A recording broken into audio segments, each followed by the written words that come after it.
Pas de montage aujourd'hui. Mon monteur est encore en break pour Pâques, il revient demain. Mais je pouvais pas laisser passer ça. Pas avec une actualité aussi dense. Pas avec les signaux qui s'alignent comme aujourd'hui. Et si t'as vu la vidéo d'hier, tu sais que Bitpanda a lancé une offre spéciale jusqu'au 11 mai avec un bonus en Dogecoin pour tout premier dépôt. Le lien est toujours dans la description. C'est simple, rapide et ça permet de profiter des mouvements à venir sans attendre. Parce que ce qu'on vit là, ce n'est pas juste un creux de marché, c'est peut-être un point d'inflexion. Trump, la Fed, l'IA, les stablecoins, les ETF altcoins, tout s'imbrique, lentement, stratégiquement, et pendant que beaucoup regardent juste les chandeliers, certains accumulent patiemment. Alors aujourd'hui, pas d'analyse superficielle. On va creuser, dossier complet, on va poser les bases tout de suite. Ce n'est pas un conseil en investissement, juste une lecture stratégique de ce qui est en train de se jouer en ce moment sur l'échiquier économique mondial. Et cet échiquier, Trump vient de le retourner. Depuis février, les menaces de tarifs douaniers s'intensifient. En avril, elles ont atteint un pic. Et depuis, le marché est entré dans une phase de doute total. Les tarifs sont un poison lent. Les investisseurs n'aiment pas l'incertitude. Et là, tout est flou. Quels secteurs seront touchés? À quel rythme? Quelle réponse de la Chine? Quel impact sur l'inflation?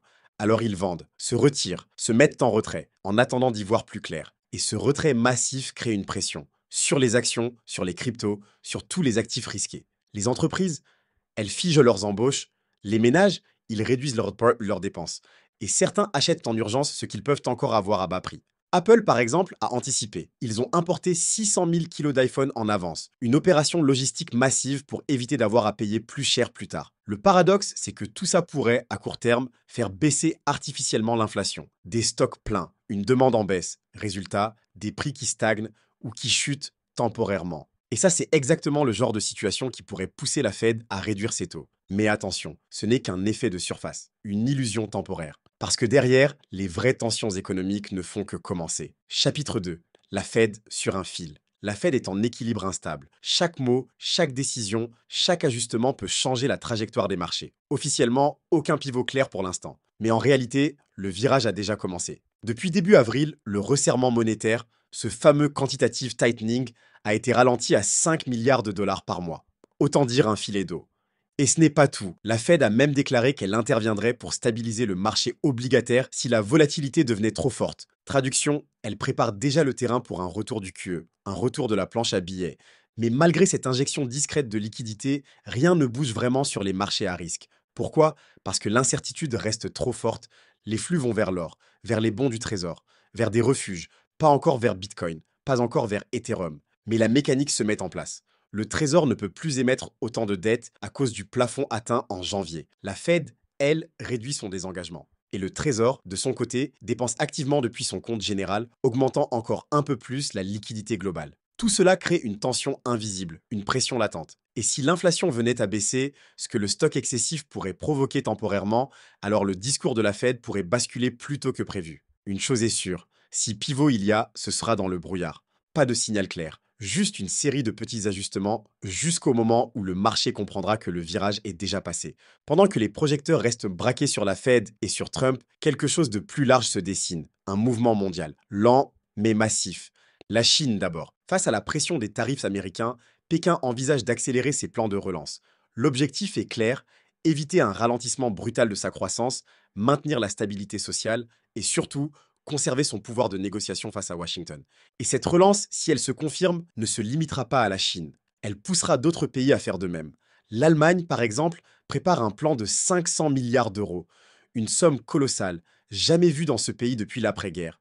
Et ce n'est pas une promesse vague, c'est du concret. Les entreprises allemandes se préparent déjà à recevoir ces flux.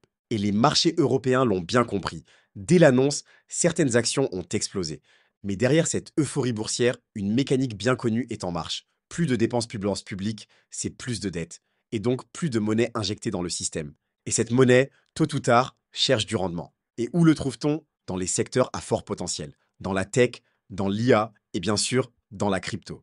Surtout que l'Europe, contrairement aux États-Unis, montre une approche plus ouverte à l'innovation blockchain. Des banques testent des stablecoins, des institutions s'intéressent à l'intégration on-chain. L'échiquier géopolitique n'est plus juste une guerre commerciale entre deux géants. C'est une bataille de récits économiques, de zones d'influence monétaire. Et dans ce contexte, Bitcoin peut devenir un outil stratégique pour certains pays cherchant à s'émanciper du dollar. Le monde bouge et même si les prix ne le reflètent pas encore, les plaques tectoniques, elles, sont déjà en mouvement. À première vue, le marché crypto semble essoufflé. Mais en regardant sous la surface, un phénomène beaucoup plus puissant se prépare. Un retour de liquidité native, silencieuse mais explosive. D'abord, il y a les 11,4 milliards de dollars qui vont être restitués aux créanciers institutionnels de FTX, début des paiements prévus fin mai. Et une partie de cet argent retournera naturellement là d'où il vient, le marché crypto. Ensuite, il y a un changement radical dans la manière d'utiliser Bitcoin et XRP dans la finance décentralisée. Jusqu'ici, la plupart des prêts DeFi reposaient sur des cryptos programmables comme Ethereum. Mais maintenant, grâce à des innovations comme CBBTC de Coinbase, Bitcoin devient utilisable comme collatéral directement sur les protocoles DeFi.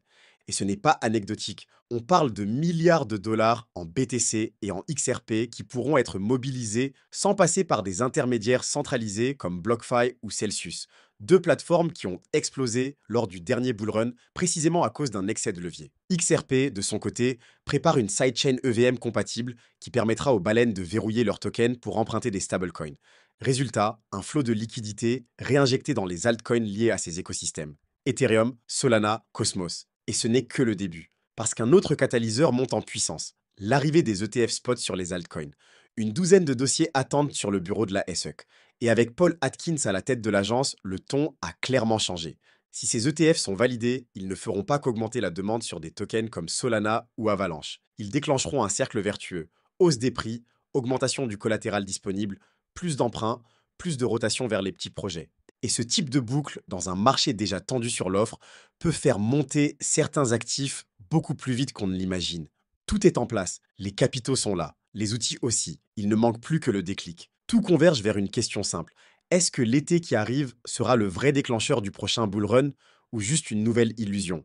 À court terme, le marché reste incertain. Des phases de hausse brutale, des replis tout aussi violents, un Bitcoin instable, des altcoins à l'arrêt et des petits projets qui s'effondrent sous le poids de la capitulation retail. Mais cette inertie cache une bascule possible. En mai, la Fed doit annoncer sa prochaine décision sur les taux. Si l'inflation continue de baisser et que l'emploi montre des signes de faiblesse, elle pourrait accélérer le pivot monétaire. Et si, dans le même temps, les tensions liées aux tarifs s'apaisent, alors l'environnement deviendra propice. Très propice. Car en face, les catalyseurs crypto seront prêts. Les ETF, les stablecoins institutionnels, les flux on-chain relancés, les protocoles interconnectés. Et si cette fenêtre de tir s'ouvre, alors le marché n'attendra pas. La fin d'année historiquement favorable pourrait devenir l'objectif. Et l'été, la rampe de lancement. Comme en 2023 où la baisse des taux avait déclenché une vague haussière multimois. Mais il y a un risque. Si les tarifs de Trump sont appliqués en version finale, ils pourraient relancer une inflation différée, amplifiée par les pénuries et les chaînes logistiques désorganisées. Et cette inflation-là ne serait plus maîtrisable à coups de taux. Elle créerait une stagnation économique, une croissance à l'arrêt avec des prix en hausse. La fameuse stagflation. Dans ce scénario, les banques centrales seraient piégées, incapables de baisser les taux. Et les actifs risqués, dont la crypto, en subiraient les conséquences. Tout va donc dépendre du timing, de la séquence exacte des événements et de la capacité du marché à encaisser les chocs à venir. Mais une chose est certaine, quand l'environnement devient incertain, c'est souvent là que les plus gros mouvements se préparent en silence. Dans les marchés, la plupart réagissent, mais ceux qui réussissent vraiment anticipent. Le marché actuel n'est pas facile, il est brouillé, volatile, confus, mais il offre aussi des signaux puissants pour ceux qui savent les lire. Ce n'est pas un conseil en investissement, mais c'est peut-être le moment de réfléchir comme un stratège. L'incertitude actuelle ne durera pas. Elle prendra fin. Et quand elle prendra fin, les capitaux bougeront vite, très vite. Alors mieux vaut savoir en amont où se positionner. Et si vous comptez vous exposer, rappelez-vous que l'offre de Bitpanda avec un bonus en Dogecoin est encore active jusqu'au 11 mai. Simple dépôt, lien en description. C'est un moyen d'agir au bon moment. Demain, les montages reviennent. Mais aujourd'hui, l'essentiel était de ne pas passer à côté de ce point de bascule. On se retrouve demain pour la suite. Le point de bascule. On se retrouve demain pour la suite.